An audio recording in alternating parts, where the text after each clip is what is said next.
These four objects were never designed to be understood. They were designed to be felt. Before you do anything else, before you analyze, before you compare, before your mind starts searching for logic, just look at them, all four, at the same time. Don't ask which one is the most beautiful. Don't ask what each one represents. Don't even ask why you're drawn to any of them. Simply notice which one your eyes keep returning to. That pull, quiet, almost invisible, that is exactly what this test is built around. Because in the next few minutes, the object you chose is going to say something about you that you may not have put into words yet. So before we go any further, choose your artifact. 3 simple rules before we continue. First, don't overthink. The moment you begin analyzing, you step away from the part of yourself this test is designed to reach. Second, don't choose based on color or design. You are not choosing aesthetics. You are choosing a reflection. Third, don't change your answer. Your first instinct is the only honest one. Now here is something worth understanding before we go deeper. This is not a scientific prediction. It is not a personality category. It is something older and more personal than that. It is symbolic self-reflection, a mirror held up by the unconscious. Carl Jung believed that long before we find the right words for what we feel, we find the right image. Symbols speak directly to parts of the self that language hasn't reached yet. The object you notice first may tell us more about your current inner world than any explanation you create afterward.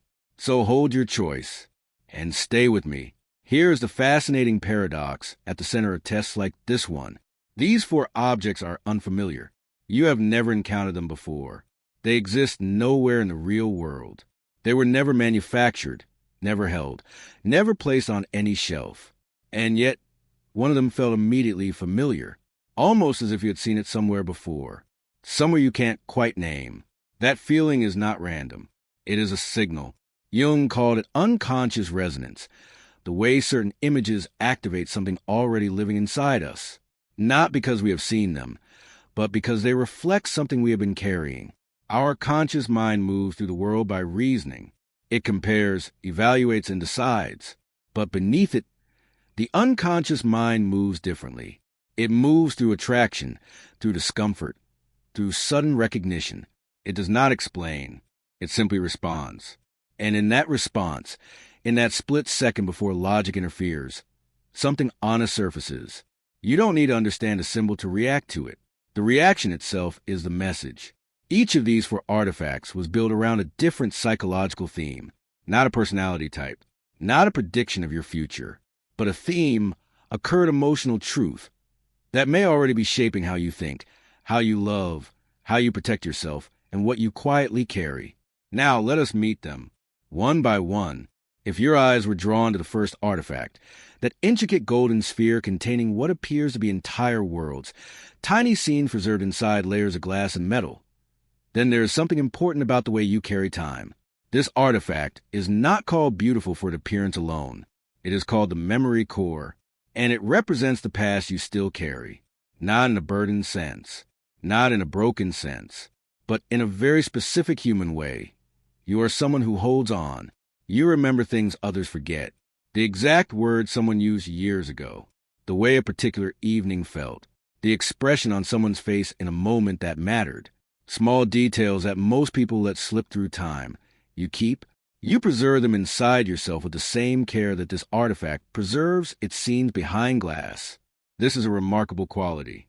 It means you have a deep relationship with experience, that nothing feels entirely disposable to you, that your life accumulates meaning rather than simply passing. People drawn to this artifact often have a strong emotional continuity. You connect the person you were with the person you are. You don't forget versions of yourself or of others. And in relationships, this makes you rare. The kind of person who remembers a friend's offhand comment from 3 years ago, who honors away at small things, who never quite lets go of what once mattered. But the memory core has a shadow. You may preserve memories so carefully that you accidentally preserve the emotions attached to them. The warmth of a beautiful memory, held with great tenderness, but also the ache of an old wound, held just as carefully. You may have moved forward from something, told yourself you're over it, rebuilt yourself around it, and still quietly still feel it. Sometimes the people drawn to this artifact are not living in the past. They are simply living in a version of the present that keeps referencing it, measuring new experiences against old ones, waiting for new people to feel like someone they once loved, returning again and again to a chapter they never found a proper ending for. Ask yourself honestly, is there something you are holding on to that deserves to be released? Not forgotten, not erased, but gently set down. Because memory is not the same as loyalty. And releasing something does not mean it never mattered. The memory core does not ask you to stop feeling. It asks you to notice the difference between honoring the past and being anchored to it. You don't simply remember. You carry pieces of the people and moments you have loved. And that is both your gift and the thing your unconscious may currently be asking you to look at directly. If the second artifact is the one that held your attention, that dark, fracture heart-shaped, jagged and splintered at its edges, with something fierce and luminous burning at its very center, then you have chosen the most privately powerful symbol of the four. This is the shadow heart. And what it represents is not darkness in the way most people use that word. It represents the part of yourself you don't show. There is something living inside you that you have kept very carefully hidden, not out of deception, not out of shame necessarily, but out of protection. You learned, probably earlier in life than most people realize, that certain emotions were not safe to display. Certain feelings attracted the wrong responses. Certain vulnerabilities were used against you, or simply went unacknowledged. And so you did something extraordinary. You took those parts of yourself and you moved them inward. You built a structure around them, dark, layered, hardened on the outside, but at the center, still glowing, still alive, still burning with everything you never said. People drawn to the shadow heart often carry a private emotional world that almost no one has access to. On the outside, you may appear composed or strong or even guarded. Others may describe you as hard to read, and that is accurate. You are not easily decoded. Because you design yourself that way, there is a particular kind of emotional intelligence that develops in people who have had to protect themselves early. You read people quickly. You sense insincerity before it becomes obvious. You notice small inconsistencies, small withdrawals, small moments where someone's words and their behavior don't quite match. And you file all of it away, quietly, before ever revealing that you noticed. This is your shadow strength. The fractures in this artifact are not signs of damage. They are signs of history, of everything this heart has processed without breaking. But the shadow heart carries a shadow within its shadow. Your greatest protection may also be the wall keeping connection out. You may love deeply, more deeply than most of the people you know, and yet the ones closest to you may feel they have never fully reached you. Not because you don't want to be known, but because being known carries a risk you haven't yet decided is safe to take. There is someone out there, perhaps someone already in your life, who would handle what you carry with far more care than you expect. But first, you would have to let them see it. The shadow heart does not ask you to become vulnerable to everyone. It does not ask you to take the walls down entirely. It asks something more specific and more difficult. It asks you to consider that the most powerful version of you is not the one standing behind the armor. It is the one who chooses consciously when to lower it. There is a part of you that became powerful precisely because you refused to let anyone see it break. That is true, and it is worth honoring. But power that never rests is not strength. It is exhaustion wearing strength's face.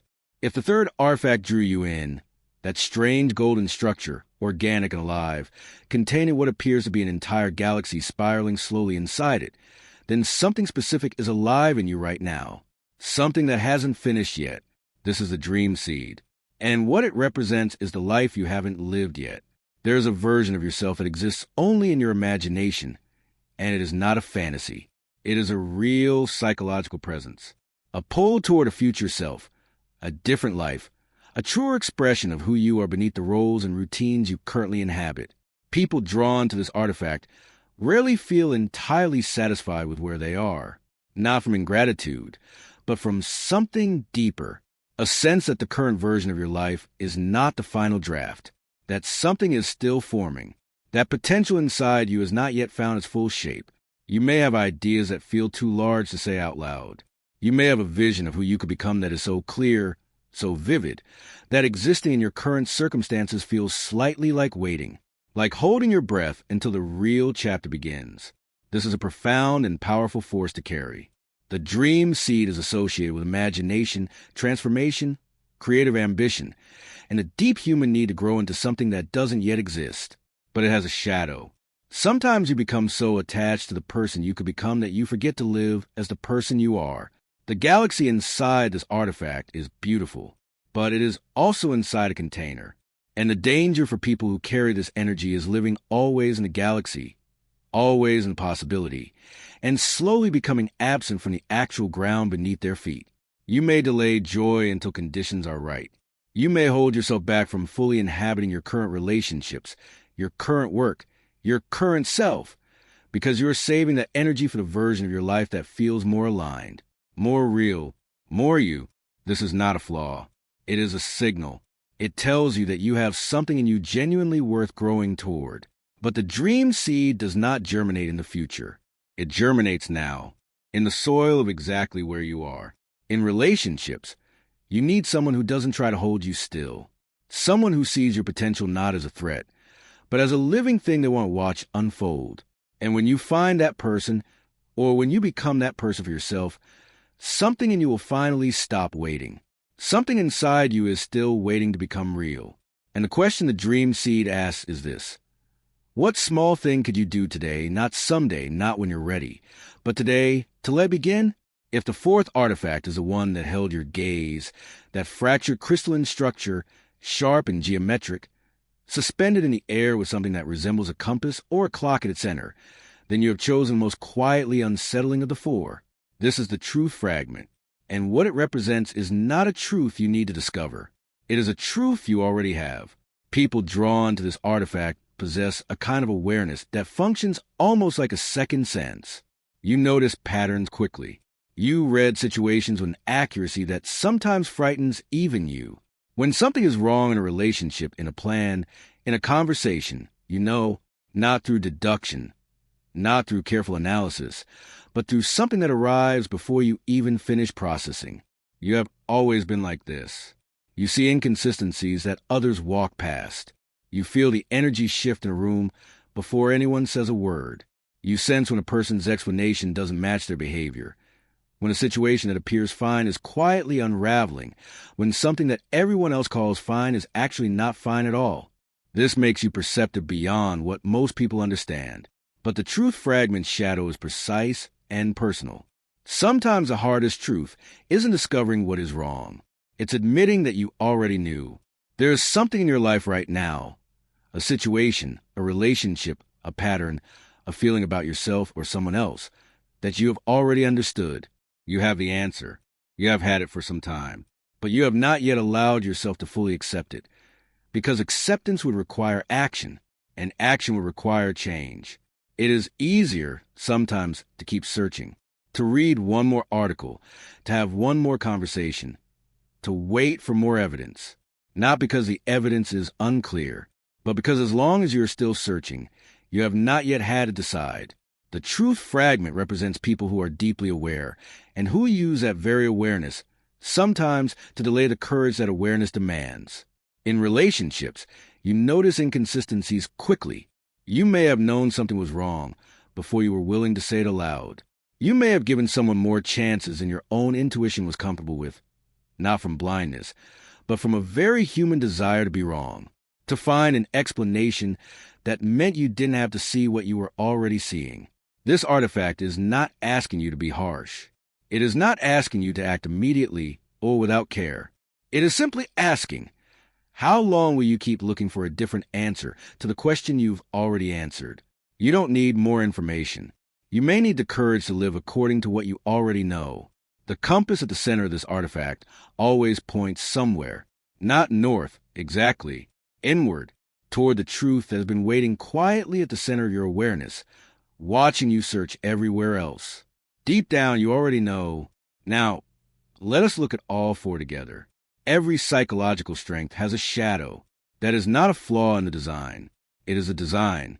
The memory core gives you depth of connection, and the risk of living in an emotional past you've never fully released. The shadow heart gives you resilience and private power, and the risk of walls that keep out not only harm, but love. The dream seed gives you vision and creative hunger, and the risk of being so drawn to who you could become that you miss who you already are. The truth fragment gives you rare awareness and perception, and the risk of using that very awareness to avoid the courage it demands. None of these is better than the others. None of these is a verdict. They are simply the specific shape of a particular kind of inner life, the strength and the tension that come together in the same person, inseparable because they were forged from the same experience. Your shadow is not separate from your gift. It is what your gift looks like in the dark. Here is something worth sitting with. Maybe you didn't choose an object. Maybe you chose a psychological theme that was already active inside you before this video began. The memory core, what you cannot release. The shadow heart, what you will not reveal. The dream seed, what you have not yet become. The truth fragment, what you already know. One of these felt closer than the others. Not because the artifact is more beautiful, or more unusual, or more interesting as an object, but because something in you recognized it. And recognition in psychology is never accidental. 1. Memory core. You are still carrying something your conscious mind says you have moved beyond. 2. Shadow heart. Your strongest walls were built around something deeply sensitive. 3. Dream seed. The person you could become is still calling you forward. 4. Truth fragment. Deep down, you already know the truth you're searching for. The strange thing isn't that one of these artifacts attracted you. It's that one of them felt familiar, even though you've never seen it before. Maybe your unconscious recognized something your conscious mind hasn't found words for yet. That is not mysticism. That is simply what it means to be human. To carry more than we can always articulate, and to occasionally find, in an unexpected symbol, a reflection of something we've been quietly holding. Whatever your artifact revealed, hold it gently, not as a judgment, not as a label, as an invitation to look at the part of yourself that is currently asking to be seen. Because the work of understanding yourself doesn't begin when life becomes simpler. It begins exactly here, in a quiet moment, with an honest choice. Share in the comments which artifact you chose, and whether something in the description felt unexpectedly close to home. Often, seeing the choices of others helps us understand our own more clearly. And if this kind of reflection resonates with you, consider subscribing. This channel exists for exactly this. The quiet, honest work of understanding what lives beneath the surface. Until next time, stay curious. Stay honest with yourself. And remember, the artifact that called to you wasn't random. Nothing that comes from the unconscious ever is.